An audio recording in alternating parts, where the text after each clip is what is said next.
All right, let's dive right into this explainer by tackling a massive cultural trend. If you've been anywhere near the wellness space lately, you've probably seen people voluntarily plunging into freezing ice baths, claiming it cures everything from terrible sleep to chronic stress. But we really need to separate the internet hype from the actual biological reality here. So, is this just the ultimate placebo effect, or are we looking at a legitimate evolutionary hack that regulates your autonomic nervous system and optimizes your biology? To answer that, we actually have to investigate a pretty massive evolutionary mystery. Think about it. How could a freezing, intensely stressful shock to your system possibly lead to deep parasympathetic calm, emotional resilience, and better recovery? I mean, on its face, it makes absolutely zero sense, right? Cold is a threat. It should trigger sheer panic, not total peace. Well, the true mechanism isn't magic, and it's definitely not just about toughing it out. It's actually a deeply ancient evolutionary reflex. This is wired directly into our neuroanatomy, and we're just now beginning to understand it from first principles. We're talking about survival circuits sitting right there in your brainstem that literally predate human history. Let's move to section 1, the cold plunge paradox. The exact second you hit that freezing water, a wild biochemical reality unfolds, and you can really see the stark contrast here. Those first 20 to 60 seconds, they provoke a violent initial sympathetic surge. You get that involuntary gasp reflex, a sharp spike in your heart rate, which is known as tachycardia, and a massive surge in blood pressure. But if you can control that initial panic, this profound delayed parasympathetic rebound takes over. It actively downregulates your HPA axis, your body's main stress response system. You literally force your biology to shift gears from fight or flight directly into rest and digest. Which brings us to section 2, anatomy of the dive reflex. To really understand how that massive autonomic shift happens, we need to trace the electrical signals starting from the exact microsecond the cold water hits your face. This triggers what's called the trigeminal cardiac reflex. Electrical signals sprint up your trigeminal nerve and dive straight into the brainstem's nucleus tractus solitarius. That's essentially your brain's master sensory relay station. Instantly, your brain registers a critical threat. Hey, my face is freezing. This brainstem integration directly triggers a highly conserved response called the mammalian dive reflex. To protect your core, your brainstem sends efferent motor signals, shooting down the vagus nerve, straight to the sinoatrial node of your heart. And the result? A rapid, dramatic slowing of your pulse. It's a highly evolved survival mechanism perfectly designed to preserve oxygen when a mammal is suddenly submerged in icy water. The biological trade-off we see here is just incredibly elegant. While the initial trigeminal cardiac reflex can cause peripheral vasodilation to rush blood up and protect the brain, the overlapping mammalian dive reflex actually triggers intense sympathetic vasoconstriction. It aggressively redirects blood away from your arms and legs to conserve oxygen for your absolute most vital organs, like your heart and lungs. It is just this highly orchestrated, life-saving biological symphony. Okay, moving on to section 3, shock to parasympathetic calm. So how exactly does this ancient brainstem anatomy translate into systemic health across your entire body? Well, when we look at heart rate variability indices right after cold exposure, the RMSSD metric immediately jumps out. This is our absolute most sensitive marker for vagal input and parasympathetic tone.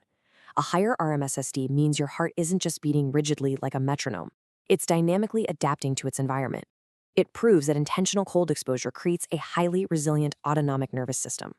And this resilience cascades all the way down to the cellular level. Vagal activation initiates a really powerful cholinergic anti-inflammatory pathway. Efferent vagal signals travel down to your organs and release the neurotransmitter acetylcholine, which then binds directly to alpha-7 receptors on immune cells like macrophages. This actively shuts down the release of inflammatory cytokines.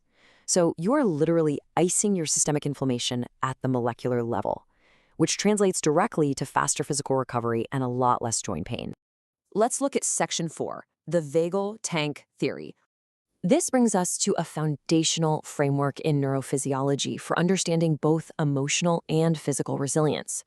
I want you to think of your cardiac vagal activity as a physical tank.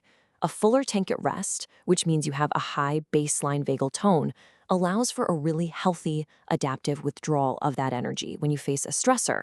And most importantly, it allows for a rapid recovery right back to baseline once that threat passes. By continuously training this system, you biologically become much harder to break. Filling this vagal tank through cold exposure actually leads to some massive delayed benefits. The strongest stress reductions tend to happen about 12 hours after the exposure. Plus, as your body fights to warm back up, that subsequent thermoregulatory drop in your core body temperature acts as a direct chemical trigger for deep, slow-wave sleep. When you combine that with the initial rush of dopamine and beta endorphins, you are entirely remodeling your sleep architecture and boosting your daytime cognitive clarity. Next up, Section 5, Targeted Clinical Cold Protocols. So, how do we practically apply these mechanisms to our actual lives? First, we really need to separate non-invasive wellness routines, like your standard ice baths and cold showers, from actual clinical vagus nerve stimulation, or VNS. True medical VNS uses surgically implanted pacemakers to deliver highly calibrated electrical pulses directly to the vagus nerve, and that's used for severe conditions like epilepsy and treatment-resistant depression. Wellness plunges are definitely powerful, but they're a bit of a blunt instrument compared to targeted medical neuromodulation. That being said, psychiatry absolutely utilizes the targeted power of cold. For acute emotional distress or panic attacks, dialectical behavior therapy employs what's called the tip skill, and the very first step, temperature. By submerging the face in cold water and holding the breath, patients can intentionally hijack their own mammalian dive reflex. This instantly snaps the brain right out of a fight-or-flight panic state. Precision matters immensely here, depending on the clinical effect you want. Applying cold specifically to the right lateral neck targets the cervical vagus and baroreceptors directly, which gives you a rapid reduction in heart rate. Meanwhile, sternal cooling, applying cold right to the center of the chest, targets the mediastinal vagal branches. That provides immense sensory grounding and anxiety relief, completely skipping the intense, cortisol-spiking shock of a full-body plunge. Let's turn to Section 6, Limits, Risks, and Raynaud's. We absolutely have to acknowledge the strict physiological trade-offs here, because cold is definitely not a universal cure-all. For individuals with Raynaud's phenomenon, cold weather isn't some therapeutic stressor. It's a highly dangerous trigger. It causes the tiny blood vessels in their extremities, like their fingers, toes, and ears, to violently constrict, often turning the skin stark white or blue. Biologically, the mechanisms driving this risk are pretty intense. In someone with Raynaud's, cold completely overactivates their alpha-2 adrenergic receptors. This leads to excessive sympathetic vasoconstriction. The blood flow becomes so incredibly restricted that the tissue experiences severe hypoxia, which is a total lack of oxygen. If this state goes on too long, the lack of nutrients can actually cause the tissue to die, leading to a real risk of gangrene. For these individuals, the clinical protocol completely inverts. As vascular medicine specialist Dr. Megan McCarthy points out, the primary goal here is pain elimination and preventing complications. This requires aggressive warming strategies, calcium channel blockers to help relax the blood vessels, or even surgical sympathetic nerve blocks to force those vessels back open. So for them, cold is the biological enemy, not the cure. Ultimately, when applied safely and intentionally, localized cold acts as a profound physical interrupt for hyperarousal. It's essentially a biological lever. It allows us to actively govern our own autonomic nervous system, powerfully shifting us from chaos to calm and paving the way for optimized physical recovery and incredibly deep rest. I'm going to leave you with this final thought. We have just explored how a simple drop in temperature can literally remodel your molecular inflammation, your stress response, and your sleep architecture just by hijacking reflexes that evolved millions of years ago.